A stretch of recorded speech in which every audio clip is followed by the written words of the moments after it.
Hey guys, welcome back to my YouTube channel. In my today's video, I will be explaining to you the chapter Rat Trap by Selmer Lagerlof. So let's begin with the introduction. In this story, the author highlights human problems relating to temptation, and this story is also a good analysis of emotional needs and human behavior. Now let's begin with the summary of the chapter. इस story में एक आदमी है जो rat trap cell करता है, लेकिन वो अपने इस प्रोफेशन से अपने 2 वक्त का खाना भी अरेंज नहीं कर पाता है। वो बहुत गरीब होता है और इसीलिए वो चोरी करना शुरू कर देता है। He resorts to begging and stealing. एक दिन शाम को उसे रोड साइड पर एक कॉटेज दिखता है और वो उस कॉटेज में शेल्टर लेने जाता है। तो जैसे ही वो डोर नॉक करता है, एक क्रॉफ्टर गेट खोलता है। Now a crofter is a person who rents a place and works on a farm. So वो क्रॉफ्टर गेट खोलता है और उसे वो बहुत जेनरसली वेलकम करता है। क्रॉफ्टर एक बूढ़ा आदमी होता है और वो इस वैगाबॉन्ड को बहुत अच्छे से ट्रीट करता है, उसे पॉरेज और टोबैको ऑफर करता है और उसके साथ एक कार्ड्स का गेम भी खेलता है। क्रॉफ्टर इस वैगाबॉन्ड को बताता है कि पहले वो रैम्स जो आयरन वर्क्स में काम करता था और वहीं से अपना लाइवलीहुड अर्न करता था, लेकिन अब वो काऊ को रियर करके अपना घर चलाता है। क्रॉफ्टर वैगाबॉन्ड को बताता है कि उसने लास्ट मंथ 30 क्रोनोर्स अर्न करे थे। Kronor is a unit of money in Sweden. Vagabond को दिखाता है कि उसने कैसे कहाँ पाउच में पैसे सेव करे हुए हैं। क्योंकि क्रॉफ्टर एक बूढ़ा आदमी होता है, उसकी कोई फैमिली नहीं होती, वो बिल्कुल अकेला होता है, तो अगर कोई भी उसके घर आता है तो उसको उसकी प्रेजेंस बहुत अच्छी लगती है। क्रॉफ्टर इस वैगाबॉन्ड का, इस पेडलर का बहुत ही वार्म वेलकम करता है, but still this peddler is tempted by the money that is kept in the house. अगली सुबह वैगाबॉन्ड पैसे लेकर भाग जाता है और वो बैक रोड पर जाता है ताकि उसे कोई पकड़ ना पाए, लेकिन रात को वो जंगल में खो जाता है।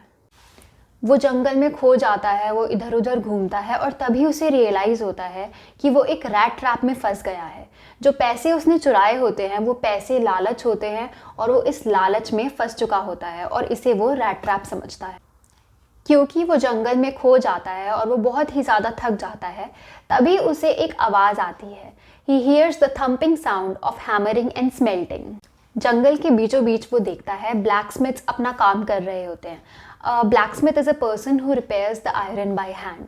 तो जैसे ही वो उन्हें देखता है तो उसे आइडिया आता है कि उसे वहाँ स्टे करना चाहिए फॉर वार्मथ, क्योंकि वेदर बहुत ही ज़्यादा कोल्ड होता है। वो ब्लैकस्मिथ मास्टर से परमिशन लेता है वहाँ स्टे करने की और वो उसे अलाउ कर देते हैं, क्योंकि उन्हें लगता है कि ये वैगाबॉन्ड उनका कोई पुराना दोस्त है जिसका नाम है वॉन स्टेल। आयरन मास्टर अपनी बेटी को भेजते हैं वैगाबॉन्ड को घर तक पहुंचाने के लिए। तो आयरन मास्टर की बेटी ये नोटिस करती है कि इस वैगाबॉन्ड की अपीयरेंस बहुत ही ज़्यादा शैबी होती है, तो उसे ये लगता है कि या तो इसने कुछ चुराया हुआ है या फिर ये जेल से भाग कर आया है।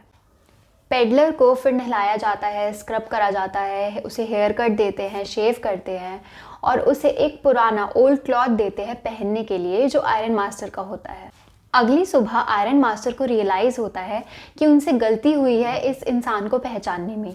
ये वो कैप्टन, ये वो दोस्त नहीं है उनका जो वो सोच रहे थे।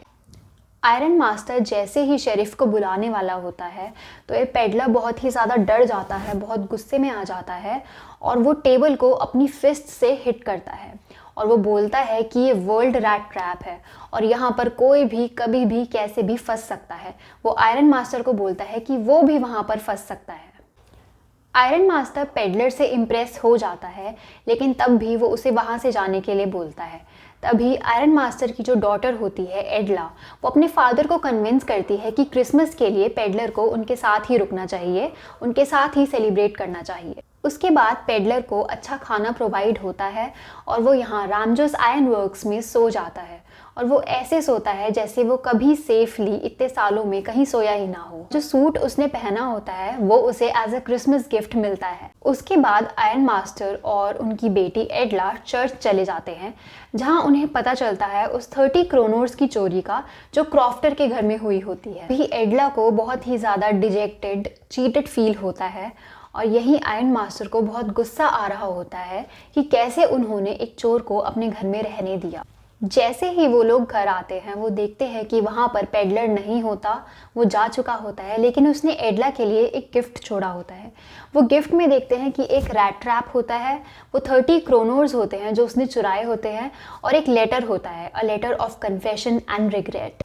वो इस लेटर में ये भी लिखता है कि वो चाहता है कि वो पैसे क्रॉफ्टर को वापस दिए जाएं जो उसने चुराए होते हैं, और वो ये लेटर साइन करता है with the name of captain Von Steel, and the story ends here. Thank you, that was it for today's video. I hope you liked it. If you did, then do hit the like button and the subscribe button. I'll see you next time with another video. Until then, take care. Bye.